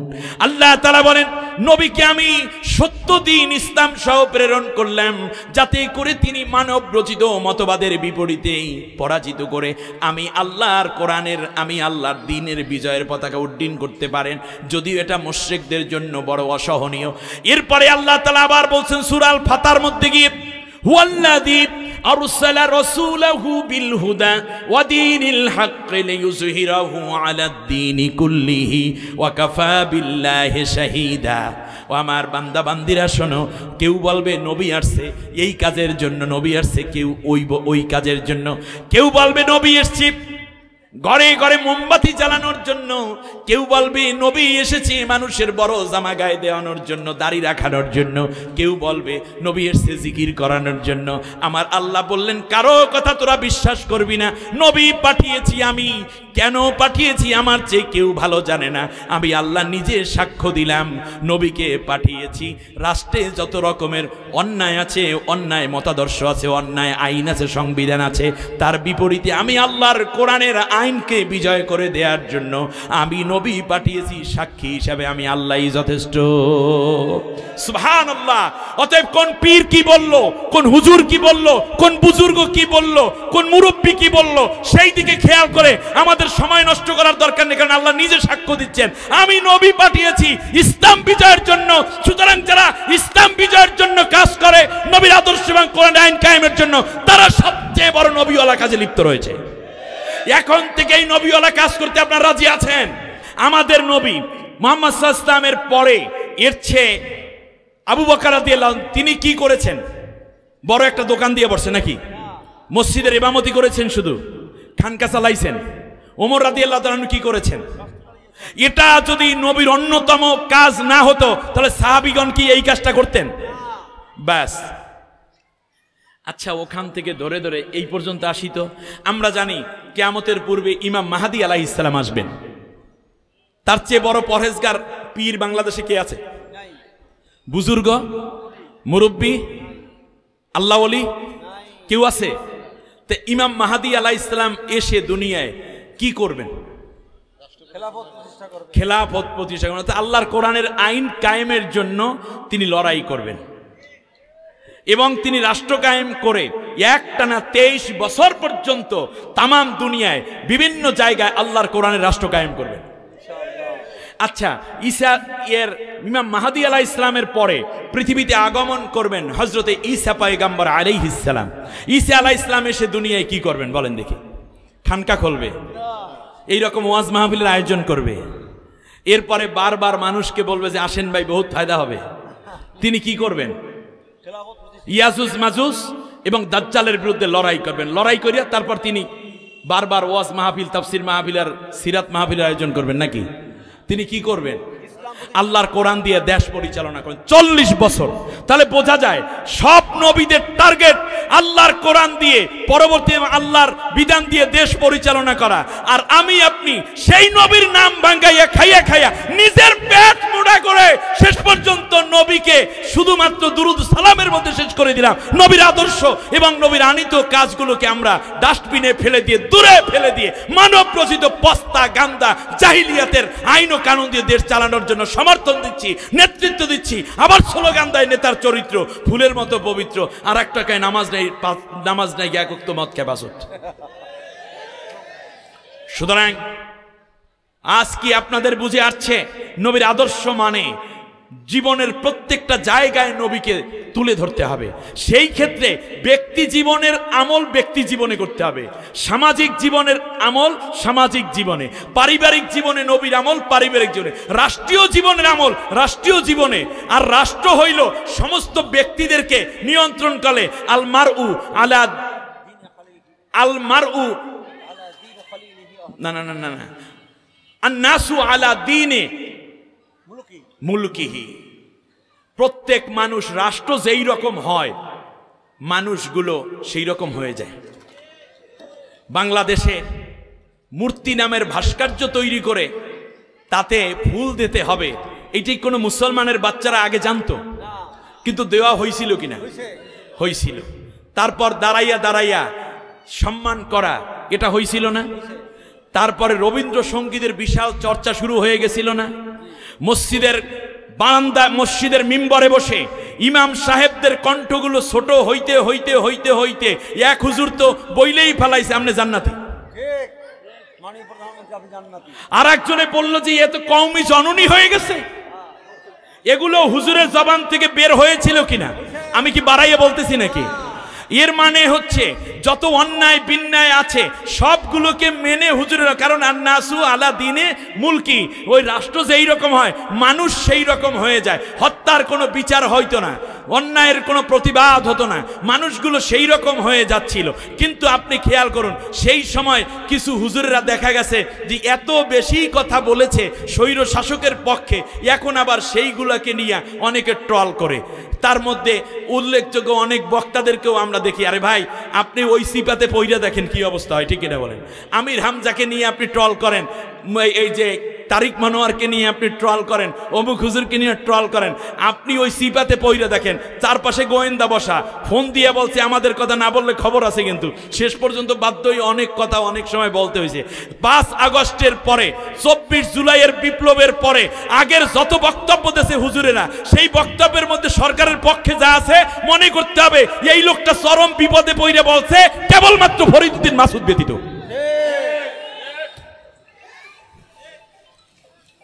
আমার কথায় কষ্ট পেয়েছেন আপনারা? কারণ ও বলছে কেবলমাত্র শহীদি কাফেলার বিরুদ্ধে যাওয়ার জন্য তিনি এই কথা বলেছিলেন। তাকে অবশ্যই উচিত উলামায়ে কেরামদের সামনে লাইভে এসে ক্ষমা চাওয়া।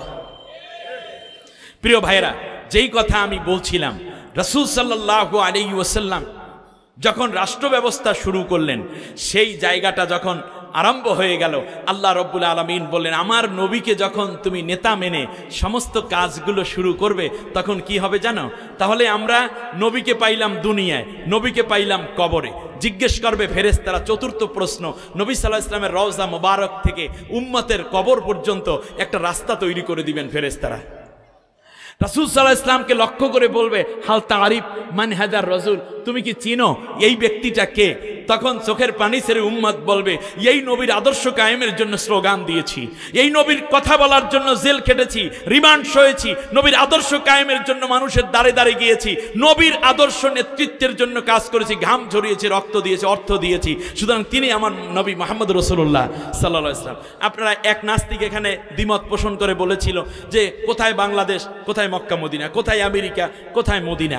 এরপরে একসাথে 100-500 এক সেকেন্ডে মানুষ মারা যায়, বাংলাদেশে প্রায় 7,000 মানুষ, মানে 27,000 মানুষ মারা যায়। তাহলে এই 27,000 মানুষ একসাথে কেমনে নবীরে দেখে কাউ দেখি? এই যে মোল্লারা কথা কয় দেখি ঠিক আছে। তার জবাবে একটা কথা, যে কথাটা আমার মনে পড়ছে এই মুহূর্তে, সেটা হচ্ছে আলেমদের বুদ্ধি তো আস্তে করে বলল, দেখেন আপনি টেলিভিশন দেখেন কিনা? বলে দেখি তো। তা টেলিভিশনে যদি বলে যে আজ রাত 8টায় গণপ্রজাতন্ত্রী বাংলাদেশ সরকারের প্রধান উপদেষ্টা জাতির উদ্দেশ্যে ভাষণ দিবেন, বাংলাদেশে কতটা টেলিভিশন আছে? বলল যে কমপক্ষে 1 কোটি টেলিভিশন আছে। এরপর স্যাটেলাইটের মাধ্যমে বিদেশেও তো মানুষরা দেখবে নাকি? ঠিক এক টাইমে কতজন মানুষ একসাথে দেখতে পাবে? বলে যে 1 কোটি মানুষ দেখতে পাবে। বলল যে যদি পৃথিবীর মানুষ আবিষ্কার করে একজন মানুষকে একটা সেন্টার থেকে একই সাথে কোটি কোটি টেলিভিশনে দেখাতে পারে, তাহলে এই মানুষ যেই আল্লাহ তৈরি করেছেন সেই নবীকে কোটি কোটি কবরে দেখাইবে, এই জন্য আল্লাহর আবার নতুন কিছু লাগবে নাকি? না। সুবহানাল্লাহ। প্রিয় ভাইরা আমার, শেষ কথাটি আমি এভাবে বলতে চাই যে রাসূল সাল্লাল্লাহু আলাইহি ওয়াসাল্লামকে সামনে রেখে কিয়ামতের ময়দানে আল্লাহ রব্বুল আলামিন মানুষকে ডাকবেন। আল্লাহু আকবার বলেন। দুনিয়ায় যে যাকে নেতা মেনেছে কান খাড়া করে শুনুন, কান খাড়া করে শুনুন। আল্লাহ রব্বুল আলামিন বললেন সূরার নাম বনি ইসরাঈল আয়াত নম্বর ৭১, ইয়াওমা নাদউ কুল্লা উনাসিম বিইমামিহিম। শুধু এটাই নয়, দুনিয়ার কথা, কবরের মিল্লাতে রাসূলুল্লাহ কথাই শেষ নয়, বরং কিয়ামতের ময়দানে কবর থেকে যখন ইসরাফিলের সিংহায় ফুঁক দেয়া হবে, নারী পুরুষ আবাল বৃদ্ধ বনিতা যুবক যুবতী সবাই যখন ঘুম ভেঙে যাবে, সবাই যখন ঘুম থেকে উঠবে, কিয়ামতের ময়দানের দিকে দৌড় দেবে, ময়দানে মাহশারে। এমন সময় একা একা দৌড়াইয়া যাইতে পারবে না, বরং মানুষগুলো দলে দলে দৌড়াইয়া আসবে। কি কি করে বলেন? একা না দৌড়াইয়া, একা না দলে, দলে। দলকে ইংলিশে কি বলে? পার্টি। তারা মিল্লাতে মিল্লাতে আসবে। আবার খেয়াল করুন, আল্লাহ রাব্বুল আলামিন বলেন ওই যে দল হবে, যে যেই দল করেছে, যে যেই নেতাকে মেনেছে, ওই নেতা সামনে সামনে যাবে আর পেছনে পেছনে অনুসারীরা যাবে। আল্লাহু আকবার, জোরে বলেন আল্লাহু আকবার। রাব্বুল আলামিন বলেন শোনো, এই নেতা সামনে যাবে আর কর্মীরা পেছনে পেছনে যেতে থাকবে। শুধু তাই না, এবার আল্লাহ সুবহানাহু ওয়া তাআলা বললেন আপনি যদি সামনে কার্ল মার্কসের অনুসারী হন, পুঁজিবাদ, ধর্মনিরপেক্ষ মতবাদ কিংবা সমাজতন্ত্র, নাস্তিক্যবাদ হন, এই যে নেতাগুলা যারা এই মতবাদগুলো বানিয়েছে, ওই নেতা সামনে সামনে যাবে আর ওই মানুষগুলো হয়ে যাবে ওই নেতার উম্মত। আর আমরা যদি রাসূল সাল্লাল্লাহু আলাইহি ওয়াসাল্লামের আদর্শ মানি, আমাদের সামনে যাবে বিশ্বনবী মুহাম্মদুর রাসূলুল্লাহ। আপনাদেরকে আমি জানতে চাই প্রিয় নারায়ণগঞ্জবাসী, আপনারা সামনে কাকে পেতে চান? মুহাম্মদুর রাসূলুল্লাহ। যদি দুনিয়ায় আপনি নবীর আদর্শের পক্ষে থাকেন, কিন্তু আপনি নামাজ পড়েন নবীর মতো আর স্লোগান দেয় কালমার্সের পক্ষে, তাহলে আপনি আব্দুল্লাহ বিন উবাই। অতএব কথা ভেজাল মুক্ত। আজই ডিসিশন নিতে হবে। বাবা কাফের, ছেলে মুসলমান হয়ে গেছে, এমন ইতিহাস আছে না? ছেলে কাফের, বাবা মুসলমান হয়ে গেছে। এক ভাই কাফের, আর এক ভাই মুসলমান হয়ে গেছে। স্বামী কাফের, স্ত্রী মুসলমান হয়েছে। স্ত্রী কাফের, স্বামী মুসলমান হয়ে গেছে। কে কি করলো সেই দিকে খেয়াল নাই। আগামী দিনগুলোতে আমরা কেবলমাত্র আল্লাহর আইন চাবো, নবীর আদর্শ কায়েমের জন্য কাজ করব। প্রিয় ভাইয়ের আমার, আল্লাহ রাব্বুল আলামিন বললেন, নেতা সামনে যাবে, আমার নবীর অনুসরণ যারা করবে, কারণ আমি আল্লাহ নিজে বলেছি নবীর অনুসরণ করতে, কারণ মাইয়ুতি আর রাসূলা ফাকাদ আতা আল্লাহ, যে নবীর অনুসরণ করে সে তো আমি আল্লাহরই অনুসরণ করে। সুবহানাল্লাহ বলে আল্লাহর নবী, আল্লাহ রাব্বুল আলামিন বললেন, কোনো চিন্তা নাই, আমার নবী আমার আরশের নিচে মাকামে মাহমুদে উম্মতদেরকে নিয়ে বসে যাবে। আর অন্যান্য নেতা যারা আছে সে তাদের পরিণতি কি হবে? আল্লাহ রাব্বুল আলামিন সূরা হুদের, কোন সূরা? সূরা হুদের ৯৮ নম্বর আয়াতে গিয়ে বলছেন, ইয়াকুদুমু কওমাহু ইয়াউমাল কিয়ামাতি ফাআওরাদাহুমুন নার ওয়া বিইসাল বিরদুল মাওরুদ। আল্লাহু আকবার। আল্লাহর কথায় কোনো ভেজাল আছে? এই আয়াত কিয়ামতের ময়দানে নবীর পিছনে যেতে চাই আমরা, ঠিক কিনা বলেন? তাহলে দুনিয়ায় থাকতে হবে কার আদর্শের পেছনে? যারা নবীর আদর্শ কায়েম করতে চায় আমরা তাদের আদর্শের পেছনে আছি। আর আল্লাহ নবীর পেছনে কিয়ামতের ময়দানে এই মানুষগুলো যাবে। আর একদল মানুষ আছে যারা নবীর উম্মতের মতোই দেখতে, কিন্তু আদর্শ মানছে অন্যের। মরা নেতা, জেতা নেতা, নামাজি নেতা, বেনমাজি নেতা, মুসলমান নেতা, কাফের নেতা, এদের চরিত্র নিয়ে কথা বলতো, এদের আদর্শের কথা বলতো, এদের আদর্শ বিজয়ের জন্য স্লোগান দিত, কাজ করতো, মিছিল মিটিং পোস্টারিং করতো। এই মানুষগুলো দৌড়িয়ে দেখবে, আয় হায় এই তো চলে গেল রে, এই তো মনিরুজ্জামান ভাই চলে গেল রে নবীর পেছনে, নবীর পেছনে গেল রে। এই জামাল উদ্দিন যায়, কামাল উদ্দিন যায়, ওরা কি সুন্দর যাইতে আছে, জান্নাতের দিকে যায় রে। উনি ওই দল ভাঙ্গে দৌড়াইয়া এখানে আসবে, ফেরেশতারা বেরিয়ে দেয়, এই তুমি কে, তুমি কে, তুমি কে? বলে আমি তো নবীর উম্মত। সেই সময় এই লোকগুলোকে নিয়ে নবীর কাছে যাওয়া হবে, নারী হোক পুরুষ হোক।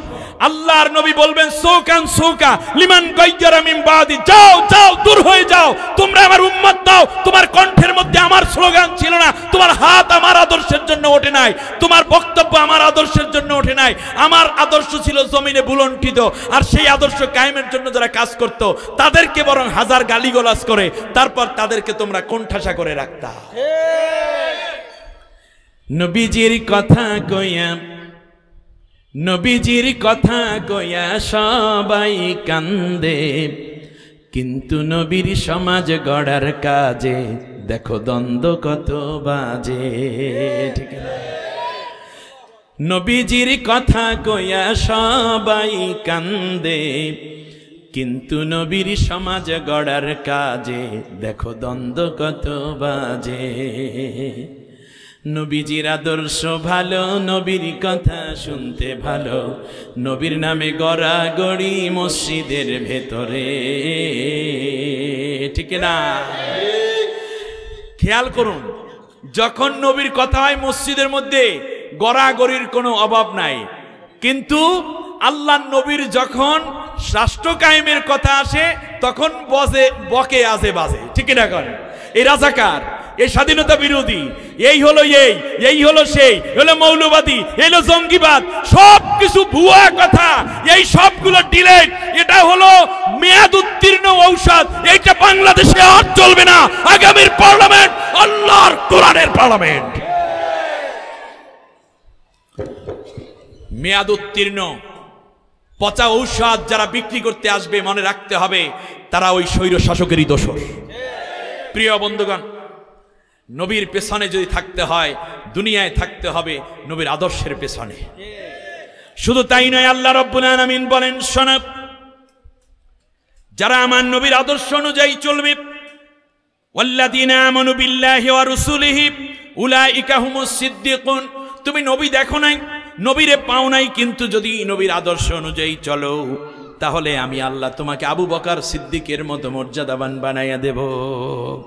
অশুহাদা, শহীদদের মর্যাদা দেব। আজরুহুমা নূরুহুম, আমি আল্লাহ তোমাকে পুরস্কার দেব এবং নূর দান করে দেব। বলুন মারহাবা। কবরে নূর পাবা, হাসরে নূর, মিজানে নূর, পুলসিরাতে নূর দেবে কে? ওয়াদাকার। সূরা হাদীদের 19 নম্বর আয়াতের মধ্যে আল্লাহ রাব্বুল আলামিন এবার এই কথা বলার পরে বললেন, আমার নবীর অনুসরণ করলে তাদের জন্যই জান্নাত। ওমাইয়ুতিল্লাহা ওয়া রাসূলাহু ইউদখিলহু জান্নাতিন তাজরি মিন তাহতিহাল আনহার। ও আমার বান্দা বান্দিরা শোনো, আমার নবীর অনুসরণ যদি করে চলতে পারো তাহলে তাদের জন্য জান্নাত যার তলদেশ দিয়ে ঝর্ণাধারা প্রবাহিত। ওই জান্নাতের মধ্যে গিয়ে তুমি একা থাকবা না, বরং তোমার জান্নাতের সাথী হিসাবে আমি কাদেরকে দেব শোনো। মাইয়ুতিল্লাহা ওয়া রাসূলাহু من يطع الله والرسول فأولئك مع الذين أنعم الله عليهم من النبيين والصديقين والشهداء والصالحين وحسن أولئك رفيقا। সূরা নাম, সূরা নিসা, আয়াত নম্বর 69। আল্লাহ রাব্বুল আলামিন বলেন, জান্নাতের মধ্যে নবীদের সাথে আমি নবীর অনুসারীদেরকে জান্নাতি বানাইয়া দেব। আদম আলাইহিস সালাম থেকে নিয়ে বিশ্বনবী মুহাম্মদ সাল্লাল্লাহু আলাইহি ওয়াসাল্লাম পর্যন্ত সব নবীগণ যেই জান্নাতে থাকবে, আমি আপনি যদি নবীর অনুসরণ করি তাহলে ওই জান্নাতে আল্লাহ থাকতে দিবেন। সুবহানাল্লাহ বলেন। আবু বকর যেই জান্নাতে, সেই জান্নাতে থাকার ওয়াদা দিচ্ছেন কে? শহীদদের সাথে জান্নাত দিবেন এবং নেককারদের সাথে জান্নাত দিবেন। আমার আল্লাহ কত আবেগ নিয়ে বলছেন, কত না সুন্দর হবে তাদের সাথীরা। বলতে বলতে আল্লাহ রাব্বুল আলামিন আমার আপনার নবীকে লক্ষ্য করে শেষবারের যে আয়াতটি আমি আপনাদেরকে বলতে চাই, হাজার বিপর্যয়, হাজার বিপদের মধ্যে কিয়ামতের পূর্বে যখন আমার উম্মতদের উপর অত্যাচার পীড়ন চলে আসবে, তখনও আমার নবীর আদর্শে কায়েমের জন্য যারা কাজ করবা, আমি আল্লাহ রাব্বুল আলামিন তাদের জন্য জান্নাতের জামিনদার হয়ে রইলাম। আল্লাহ রাব্বুল আলামিন সূরা আনফালের 64 নম্বর আয়াত, 8 নম্বর সূরা 10 নম্বর পারার মধ্যে গিয়ে কি চমৎকার কমিটমেন্ট দিচ্ছেন, ওয়াদা দিচ্ছেন। ইয়া আইয়ুহান নাবিয়্যু হাসবুকাল্লাহ ওয়া মান ইত্তাবাআকা মিনাল মুমিনিন। ও নবী গো, আমি আল্লাহ সুবহানাহু ওয়া তাআলা তোমার জন্য জামিনদার হয়ে গেলাম। আর কিয়ামত পর্যন্ত গরিব হোক, ধনী হোক, বাড়িওয়ালা হোক, ভাড়াটিয়া হোক, গাড়িওয়ালা হোক, ড্রাইভার হোক, প্যাসেঞ্জার হোক, শিল্পপতি হোক কিংবা গার্মেন্টসের কর্মী হোক, কালো হোক, সাদা হোক, শিক্ষিত হোক, অশিক্ষিত হোক, যুবক হোক, মাদ্রাসায় পড়ুক, ইউনিভার্সিটিতে পড়ুক, এইটা বড় কথা নয়। পেশা যেটাই হোক না কেন, তোমার আদর্শ অনুযায়ী যারা চলবে, আমি যেমন তোমার জান্নাতের জামিনদার হয়ে রইলাম, তোমার ওই অগণিত উম্মতের জামিনদারও আমি আল্লাহই হয়ে রইলাম। সাংবাদিকরা এই কোশ্চেন করার পর বলেছে, আমি দেশ চালাবো মুহাম্মদুর রাসূলুল্লাহর নীতিতে। সুবহানাল্লাহ বলেন। বলে সেটা কিভাবে? বলল যে তিনি যখন ইন্তেকাল হয়ে গেছেন তখন তার ঘরের মধ্যে খাবার ছিল না, সোনাদানা ছিল না, অর্থকড়ি ছিল না, কিন্তু তার পাওয়া গেছে অস্ত্রশস্ত্র, পাওয়া গেছে আত্মরক্ষামূলক ব্যবস্থা, দেশ রক্ষামূলক ব্যবস্থা এবং দেশের জনগণের নিরাপত্তার জন্য বহিঃশত্রুর মোকাবেলার সক্ষমতা খুঁজে পাওয়া গেছিল। সুতরাং আমি আমার রাষ্ট্রে জনগণকে সুখী করার আগে আমি চিন্তা করব আমার দেশের নিরাপত্তা এবং আমার ধর্ম এবং ধর্মীয় লোকদের নিরাপত্তার বিধান করার জন্য আমি চেষ্টা করব। সেই নীতিতে ছোট্ট একটা রাষ্ট্র আজও পর্যন্ত এই জায়গায় আসলো, অথচ আমরা রাসূল সাল্লাল্লাহু আলাইহি ওয়াসাল্লামের উম্মত হওয়ার পরেও আমরা একটু দেখলাম না, রাসূল সাল্লাল্লাহু আলাইহি ওয়াসাল্লামের 9টা তলোয়ার ছিল। মাহুর, উদুব, জুলফিকার, কেলি, বিত্তার, খনফ, দাসুব, মাকজাম, কাজিব, এগুলো তলোয়ারের নাম। এই তলোয়ার দিয়া আল্লাহর নবী প্রতিদিন তরকারি কাটতেন, ঠিক কিনা বলেন? তলোয়ার দিয়ে কি করে? যুদ্ধের ময়দানে যেতেন। আচ্ছা, 7টা ছিল বর্ম, জাতুল ফজুল, জাতুল বিহাস, জাতুল হাওয়াশি, সাদিয়া, ফিন্দা, বিতারা, খরনফ। আপনারা বলেন দেখি, বর্ম দিয়ে কি করে? ডাইল্লারে না, আমাদের জামা আছে হরেক রকম, টুপি আছে বহুতটা, মোবাইল আছে 3টা, ঘড়ি আছে 8টা, কোটি আছে 33টা, জুতা আছে 6 জোড়া, কিন্তু আত্মরক্ষার কোনো ব্যবস্থা নাই। আজ বর্ষা 6টা, জাওড়া, রওদা, সফরা, বায়দা, কসুম। কোমরবন্ধ, রূপার কোমরবন্ধ ছিল একটা। আপনারা দেখেন পুলিশে মোটা কোমরবন্ধ পরে, আমরা হুজুরেরা একেবারে নেওর চিকন করিয়া সুতা দিয়া সেলাই করিয়া তারপর পায়জামার ভিতরে ঢুকে তারপর গিট দিয়ে ধুয়ে দেই। আর রাসূল সাল্লাল্লাহু আলাইহি ওয়াসাল্লাম কোমর বন্ধ ছিল শক্ত, যাতে করে যুদ্ধের ময়দানে, তাহলে বোঝা যায় আল্লাহর নবী শুধুমাত্র মসজিদে গড়াগড়ি খাইতেন, যুদ্ধের ময়দানে যাইতেন। সেই হাদিসের কথা কে বলবে? আপনারা তো নবীকে এখনো হালিমা রাদিয়াল্লাহু তাআলার দুধ খাওয়াইতে আছেন 1450 বছর ধরে। একটা জাতিকে এইরকম অন্ধ বানাইয়ে রাখে। আমি বিশ্বাস করি যেই সিরাতুন নবী মাহফিল শুরু হয়েছে, হাজারো বাধা বিপত্তি আসবে, কিন্তু নবীর প্রকৃত উম্মত যারা এই মাহফিল বাস্তবায়ন করার জন্য, তাদের সর্বোচ্চ ত্যাগ করার জন্য আবার এগিয়ে আসবে ইনশাআল্লাহ। আল্লাহু আকবার। ঢাল ছিল 3টা, জলুক, ফাতাক, মুজিজ। নেজা ছিল 5টা, মাসওয়া, মুনসানি, নুবা, বায়দা, গেমরা। শিরোত্রাণ ছিল 2টা, মাথায় পুরো ঢেকে যায় এরকম হেলমেট ছিল নবীজির একটা, সুবহানাল্লাহ বলবেন না, লোহার। এগুলো দিয়ে আল্লাহর নবী খালি তাহাজ্জুদ পড়তে নাকি? আল্লাহু আকবার। তাবু ছিল একটা, জুব্বা ছিল 3টা, লাঠি ছিল 3টা। লাঠি 3টা দিয়ে কি করতে? ছাগল পিটাইতে আর কুত্তা তাড়াইতে মনে হয়। নাউজুবিল্লাহি মিন জালিক। আপনি দেখেন না, সেনাবাহিনী প্রধানের হাতে কি অস্ত্র থাকে না লাঠি থাকে? ওনার লাঠি উঁচু করা মানে লক্ষ লক্ষ অস্ত্র তাক করা। ঠিক। আল্লাহ নবী সাল্লাল্লাহু আলাইহি ওয়াসাল্লামের ঘোড়া ছিল 60টা। একজন মানুষ ঘোড়া লাগে কয়টা? একটা। এর মানে 60টা ঘোড়ায় তোরে তিনি যুদ্ধ করতেন যখন যেটা প্রয়োজন। যুদ্ধে আল্লাহ নবী কাউকে হত্যা করতেন নাই, কারো উপরে আঘাত করেন নাই, কিন্তু সেনা প্রধান হিসাবে এটা তার ছিল। আপনার কি আছে? কিচ্ছু নাই। কিচ্ছু নাই। আপনার আছে কি? ব্যাংকে টাকা পয়সা, গ্যারেজে আছে 2টা গাড়ি, বউয়ের আছে অনেকগুলো ব্যাংক ব্যালেন্স। এরপর সুবিধা মতো দরবেশের মতো 62,000 কোটি টাকা বিদেশে পাঠিয়ে দেবেন, আর করবেন কি? আহা, সম্মানিত ভাইরা, রাসূল সাল্লাল্লাহু আলাইহি ওয়াসাল্লামের 63 বছর বয়স। মোট যদি হিসাব করি তাহলে দিন ছিল 22,330 দিন 6 ঘন্টা। রাসূল সাল্লাল্লাহু আলাইহি ওয়াসাল্লামকে গোসল দিয়েছেন কারা? কিভাবে রাসূল সাল্লাল্লাহু আলাইহি ওয়াসাল্লামের জীবনের অবসান হলো, সব কিছু মিলিয়ে সিরাতের এই বিশাল আলোচনা। আমাকে মহাসাগরের মধ্যে হীরামণি মুক্ত জহরত তোলার জন্য ভাইরা ছেড়ে দিয়ে বলছে এইবার অক্সিজেন শেষ, তাড়াতাড়ি উঠে যান। কিচ্ছু করার নাই।